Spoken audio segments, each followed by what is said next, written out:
যখন মুখে আমরা পরিষ্কারভাবে বলছি যে এই গণ অভ্যুত্থানের শহীদদের রক্তের সাথে বেইমানি করে এই দেশে আওয়ামী লীগের রাজনীতি করতে দেওয়া হবে না, আওয়ামী ফ্যাসিবাদকে পুনর্বাসিত করতে দেওয়া হবে না, এই কথা বলে আমরা আওয়ামী লীগকে পুনর্বাসন করতে পারি না। আমরা দেখতে পাচ্ছি অনেক দলে এই আওয়ামী ফ্যাসিবাদের দোসরেরা, এমনকি আওয়ামী লীগের লোকেরা ভোট পাল্টে এখন ওই দলের নেতা হয়ে যাচ্ছেন। যেমনি ভাবে তারা এখন পর্যন্ত সচিবালয়ে বহাল তবিয়তে আছেন।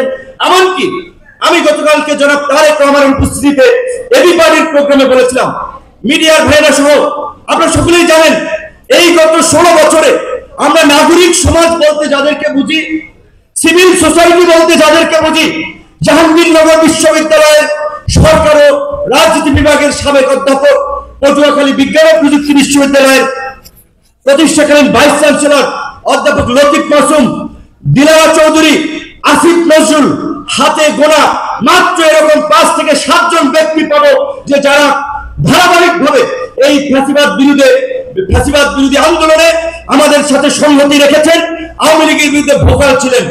কিন্তু আসিফ নজরুল ব্যতীত অন্য কারো উপদেষ্টা পরিষদের তো জায়গা হয় নাই। সরকারের এতগুলো কমিশন হয়েছে, পিএসসি হয়েছে, সাংবিধানিক বিভিন্ন প্রতিষ্ঠানে নিয়োগ হয়েছে, এই লতিফ মাসুম কিংবা দিলারা চৌধুরীদের মতো ব্যক্তিদের জায়গা হয় নাই।